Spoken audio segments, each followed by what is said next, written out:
Realized that this person was incapable of molesting or harming any child. Jackson was indicted on 10 felony counts of conspiracy and child molestation against a 13-year-old cancer survivor who stayed with him at his Neverland Ranch. For Mesereau, this was one of the final brutal attacks on the performer, attacks that had lasted more than a decade, attacks that, in Mesereau's opinion, struck at the core of Michael Jackson.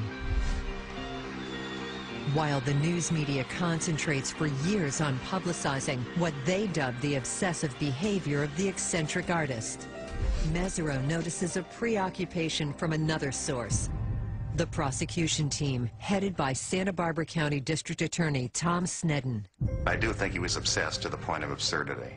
And I think that what really proves that is the fact that he would ask a grand jury to indict Michael Jackson for conspiracy to abduct children, to falsely imprison a family, to commit criminal extortion, in addition to these, false allegations of child molestation. In his view, Michael Jackson was using Neverland as a sinister place to lure children in, and he was never going to be swayed from his view, because I'm the law in Santa Barbara County. Paul Rodriguez was the jury foreman in Michael Jackson's 2005 molestation trial. Why do you think that the DA wanted to go after so many various charges on Michael Jackson? He just came across like he was just trying to do anything he could to persuade us to look at things his way regardless of the evidence, but he just wanted, it's almost like he had a vendetta against him. And one way or another, I'm going to get you before I retire. Reporters turned the 2005 Michael Jackson trial into a media circus. Attorney Tom Mesereau's research into the case convinces him that defending Jackson may be a major personal risk, but one worth taking. When you took this case, people thought that it was unwinnable. They thought that you were crazy to represent Michael Jackson. I had friends and colleagues tell me that the rest of my career would be defined by the Michael Jackson trial, and that it was unwinnable, and that if he went to prison, that everywhere in the world my face would be vilified. It didn't take me very long to figure out that these claims were complete fabrications, and that Michael Jackson was completely innocent of everything he was charged with. 4 years later, Jackson is dead.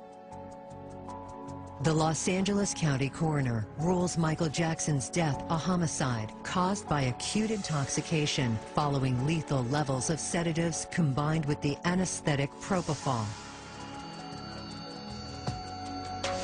For Mesereau, the cause of death goes beyond what happened the day Jackson died. Those events simply represent the culmination of 16 years of torture that Jackson endured. A period that begins with a separate case back in 1993. To attempt to understand Michael Jackson, the child. In the mid and late 1960s, Michael Jackson was the lead singer for one of the most popular and successful groups in the country, the Jackson 5. Michael joined the group when he was 5, but the group didn't get signed to Motown where they really had any money until he was 11. So you have 6 years of Joe, taking the kids everywhere and having them perform and sleep in hotel rooms. It was the extraordinary dedication to work that Michael embraced at this young age that would lead him to be one of the greatest entertainers in the world. His focus on excellence brought him to heights never seen by any other performer. And the fruits of those labors were never more apparent than where Michael Jackson was in 1993. He has an $890 million contract with Sony. His bad and dangerous world tours have become the 2 largest grossing concerts of all time. But despite all his success, Michael never loses sight of something that matters to him a great deal, being sure that those less fortunate than him are given a chance. Those who knew Michael Jackson, especially those who knew him in the early part of his career, believed that Jackson had solid values and was sincere. One of those people is Joanne Horowitz. To me, he was a normal guy. He really, really, truly was a nice guy. No airs, no attitude. I don't think in all the publicity that's come out, you never hear about Michael having a temper. You never hear about him yelling at anybody. You know, he was genuinely a nice person. I think people are curious about who is Michael Jackson and who was he in his lifetime. You know, he didn't fit into any particular culture. When I met him, he was a practicing Jehovah's Witness. They don't drink or do drugs or anything. Back when I met him, it was a pretty innocent time. When we were in Europe and we were doing the Bad Tour, every city we went to a children's hospital and bought them a piece of equipment. Not one hospital for the whole tour. Every city. Was that Michael's idea? Yeah. They had a little boy that was dying and wanted to meet Michael. And Michael went up and talked to him, and the kid perked up, and it was like amazing. And I went off to the corner. I cried. I really couldn't take it. Michael came over and put his arm around me and said, "You have to understand, Frank, this is our job. Not on the stage. This is our job. To make somebody feel good." He believed that. He absolutely believed that.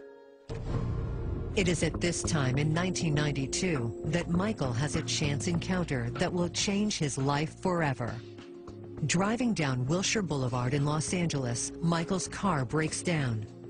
Disguised in a black turban, scarf, and mirrored sunglasses, he walks to a nearby rental car facility where he meets a woman and her 12-year-old son, Jordan Chandler.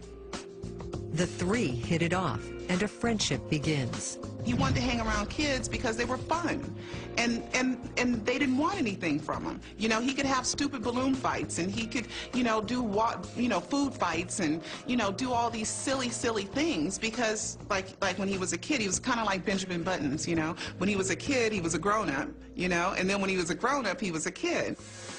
Paulina Kokos was a juror in the 2005 Jackson trial. She tells Aphrodite Jones that Michael's relationship with children was an innocent one. The relationship that was between the kids and Michael Jackson was genuine. You know, he obviously adored children. It wasn't sexually. It was more of a heartfelt admiration that he maybe was jealous of their childhood. Jackson invites the mother and son to visit him at Neverland, his sprawling 2,600-acre ranch in Santa Barbara County. They soon become a part of the pop star's entourage, traveling with him in private jets and staying in luxury hotels, a lifestyle reserved for royalty. At the time, the mother is divorced and involved in a heated custody battle over her son, Jordy.